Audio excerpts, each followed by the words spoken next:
بسم الله الرحمن الرحيم الحمد لله رب العالمين والصلاة والسلام على رسول الله dhammaan dadka reer Soomaaliland soo dhaweynayay garaadka iyo waftiga soo dhaweynayay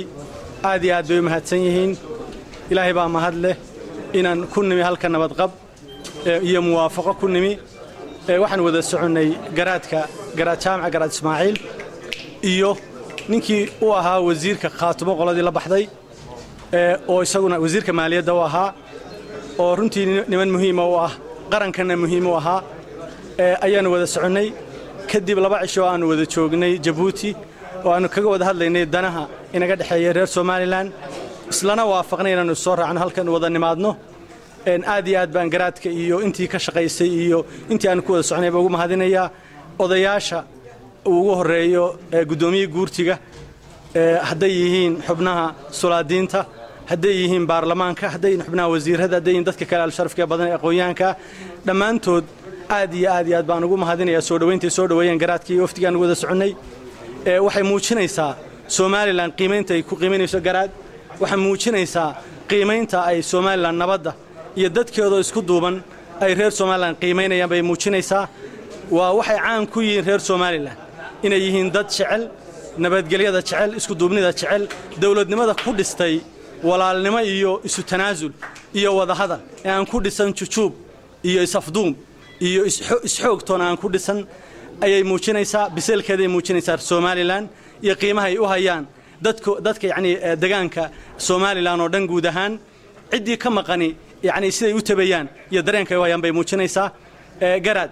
waxaan kugu soo dhaweynaynaa dalkaagii waxa weeye ku soo dhawo baan leenahay sidoo kale ninka Cismaan ee wasiirka Khaatumo ahaa isagana wax leenahay ku soo dhawow dadka reer Soomaaliland dhamaantood waa uga mahadcelinaa dareenkooda fiican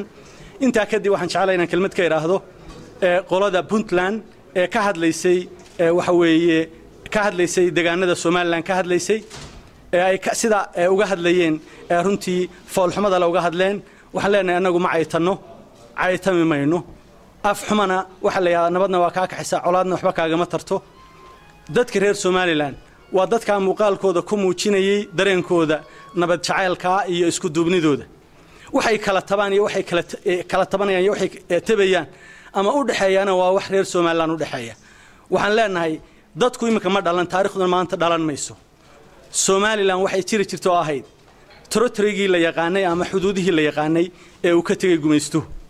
ee la oran jiray Somaliland Protectorate Soomaaliyana gaar bay ahayd oo waa la yaqaan xilligaynu Soomaaliya isku darsanay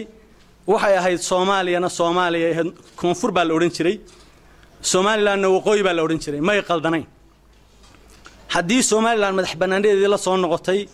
oo ay waxa weeye dadkeedii tashadeena dalkii Somaliland waxba iskama bedelin dadkeediina waxba iskama bedelin intii annaga difference-kayga iyo wixii aan anagu isku garan weyna annaga maamulanayna waana lagu yaqaanaa reer Somaliland runtii inay ku dhameystaan waxooda wada hadal iyo isfaham laakiinse waxaan leenahay fadqalalada ka daaya fidnada ka daaya dagaalka aad u baaqaysaan ka daaya kuma degdegna dagaalka ma doono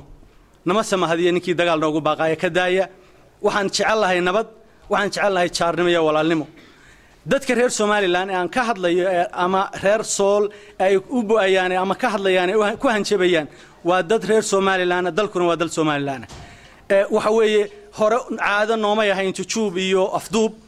waxaanu hore u wada hadalay ururkii hubaysnaa SSC oo wasiirka caafimaadku ahaa hogaamiyaheedii heshiisna aanu ku gaadhnay oo halkan oo kale ku kulannay waxaanu wada hadalay oo sidoo kale Somaliland ay wada hadal la gashay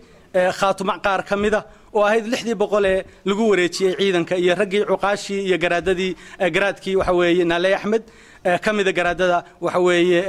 ugaariyahan kamida waxa sidoo kale aan wada hadalay Awdal State inamadii yani ama teamkii Awdal State la baxay waxa weeye muddada ku shaqeynayay intaaba isfaham aan khasab iyo jujuub ahayn ayay Somaliland isku fahmeen mid la midana garaadka iyo teamkiisa la socda ayaan isku fahanay waxaan leenahay ninkii dagaal ku baaqayo dagaal ku baaqmayna anagu waxaan ku baaqaynaa nabad iyo horumar dalkayaga waxa noo furan faylal badan oo horumar cid waliba way arkaysaa waxa aanu horumar wadno haddaanu dad dagaal doonayay rabshadnahay hubaanu siisan lahayn ee kuma aanan baaqnay dagaal baanu diyaar garoobi lahayn laakiinse waxaanu ku kalsoonahay dadkayaga waxaanu ku kalsoonahay ciidankayaga waxaanu ku kalsoonahay awoodayada ayaanu ku kalsoonahay baqana ma hayo waxaanu leenahay nabadaanu jeclay nabada hal ogaado nabada hal dhawro yaan lagu xadgudbin xuduudaha Soomaaliland leedahay